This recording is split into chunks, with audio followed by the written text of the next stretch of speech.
the day I caught my fiance cheating 2 days before our wedding. So, I've recounted this story a few times on Reddit, but I felt this subreddit would be the best way to get it out of my system.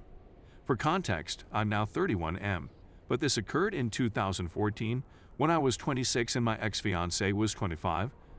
Let's call her Barb. We met in college and dated for 3 years before being engaged, with a wedding date set by the 4th year. Our parents are not well off financially and she was in graduate school, so the financial duty fell on me, which totaled $20,000 and was paid in full 4 days before the wedding. We had our standard mid-20s relationship troubles leading up to that horror of an evening, with periods of bad communication, excessive drinking on weekends, and the odd argument about minor nonsense. Aside from that, we had a terrific relationship and spent a lot of time together figuring out life after college and planned for the future. As I previously indicated, the wedding and reception. Venue processed my check 4 days before the wedding, despite the fact that the contract specified that it was non-refundable. Over 120 guests had been confirmed, including a few dozen from out of state. Tuxes and bridesmaid gowns had been measured and paid for, and everything was coming together. Now, before I continue talking, let's get to the inevitable of events that you're all interested in. The night in question was a Friday evening at our new apartment, which we'd moved into a few weeks before, and we'd invited around a dozen people over to pre-game before hitting the town's pubs. My buddy, whom I've known since kindergarten, we'll call him Ricky, was among this bunch of buddies. Barb and I had spent a lot of time with Ricky over the past 3 years, and he was undoubtedly one of her favorite of my friends, which is always great when your so gets along with individuals in your social circle. The night began at a local establishment that allowed buyout, so by the time we left, a 1/5 Jameson and a 30 rack of Ewingling had been consumed, and everyone was intoxicated. The next 3 hours were spent moving between 2-3 bars, resulting in the whole group devolving into a drunken, aggressive mess. Most everyone went home when the bars closed, save for me, Barb, Ricky, and another couple who returned to our flat for a nightcap. Once back at our residence, the pair barely stayed for about 20 minutes before calling it quits and heading home, leaving me with Barb and freaking Ricky. I spotted Barb checking her phone more than normal earlier in the night in the bar, and Ricky checking his phone after she had locked the screen. I nearly put 2 and 2 together, but why would I be concerned about them plotting anything nefarious 2 days before I was going to marry this girl? Back to my place, I was reasonably sober and observed that all of the liquor was gone, so I was thinking of picking up a couple of 6-packs from a nearby establishment that remains up until 3 a.m.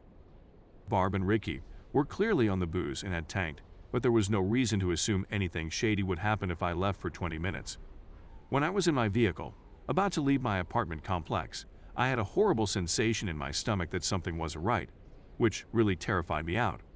So I contacted my closest friend, and he agreed to be picked up and accompany me on the beer run and back to the flat. We strolled up to the sliding glass door that led to my living room, which featured a couch to the immediate right, after getting some Bud Heavies and coming home.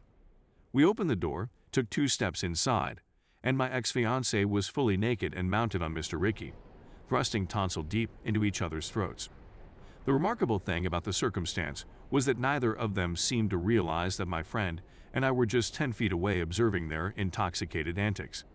I lost it after 7-10 seconds of trying to absorb the present scenario, dropped the liquor, shoved her backward off Ricky fully, and delivered 2 powerful right punches to Ricky's eye and cheek while he was still flat on his back with the most horrified expression on his face.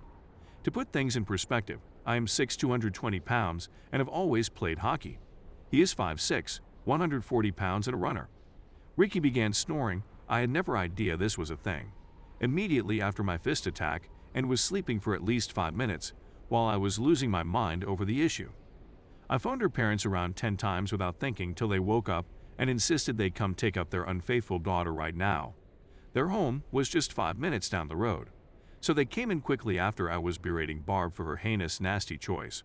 Her parents rushed into me, yelling at Barb, while Ricky was snoozing on the sofa and my friend was mediating the issue.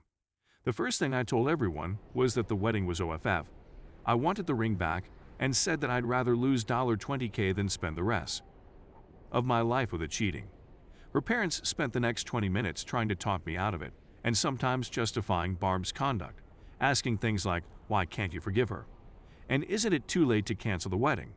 Meanwhile, Ricky awoke with the right half of his face swelled to the size of a grapefruit and his left eye closed. It was difficult to get him out of the apartment since he was too intoxicated to drive, so I contacted his brother, who was 20 minutes away, and spent the time berating Barb Ricky and her parents. Surprisingly, despite my wrath, I was able to keep my cool long enough to communicate my feelings. When I've been this unhappy in the past, my brain felt jumbled, and I had difficulty condensing and forming my ideas into coherent phrases. No, not this time. I had meticulously taken apart each objection, opinion, or appeal for reconsideration uttered by everyone in the room by the time Ricky's brother picked him up and Barb's parents shuttled her home. It felt fantastic. I'm not going to pretend that the months that followed were simple and that everything worked out in my favor. 2 months later, the pharmaceutical firm where I worked decided to lay off my whole division. I had piled up thousands of dollars in credit card debt to pay for the wedding. Unemployment followed me for 5 months, and I was diagnosed with major depression. Life was messed up for a few years, and I wouldn't wish it on anybody. But now that I'm 31 years old, things have calmed down and I couldn't be happier. Thank you for allowing me to air my grievances. Story 2. I cheated and don't know how to forgive myself. Hey, I am a 28-year-old woman who left her home country to be with my spouse. Since I relocated, I've been suffering from homesickness, which has gradually developed into melancholy. Furthermore, in the 3 years I've been here, I became pregnant twice, one of which was an unplanned accident.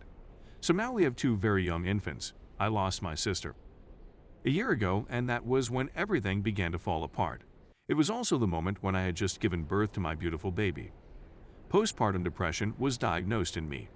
I was cured, but the sadness returned, this time more greater. My spouse is devoted to our children. In fact, it is his primary concentration. He opted to be a stay-at-home father. I work part-time to make ends meet. The problem isn't money. It's that we see one another every day but seldom converse. When we dispute, he becomes violent. He smacked me a couple times, leaving blue stains on my body. I understand that striking is unacceptable, but I always expected him to change. I also shared pictures of my injuries to my in-laws. They just erased my photos. I've never considered cheating. But I've been feeling so empty that I feel like I'm living on autopilot. My in-laws never inquired how I was, and they never saw me as a person, just as the wife of my husband. I began getting the one-to-up with someone 3 weeks ago, simply to feel anything. So I downloaded an app, spoke with someone, and did it. We made contact. After that, I blocked him and stopped communicating with him. I didn't even attempt to disguise it, and my husband found out 2 days later. He hit me so badly that I couldn't walk. He informs all of my buddies I may, and what I did was heinous. My in-laws barred me. As a result, I was left alone with a battered body and face. It was really lonely. It was my fault that I did the unthinkable. I should have done more to feel alive. I am illiterate and foolish. I told him why I did what I did over the period of 3 weeks. He is aware that I suffer from depression. Therefore, he claims he forgives me and wants to continue. He even gave me flowers a few days later to try to make things better. I admire him, but my sadness is deepening. I now wake up thinking I've done such a terrible thing, and I can't help but hate myself. I'm genuinely considering suicide. I only think about my kids now because the thought of them prevents me from doing so. I'm not sure how to go back into life. My in-laws, family, and friends are all aware of what I did. I'm afraid if they see me, they'll simply see a big failure sign on my face. How can I possibly go on living like this?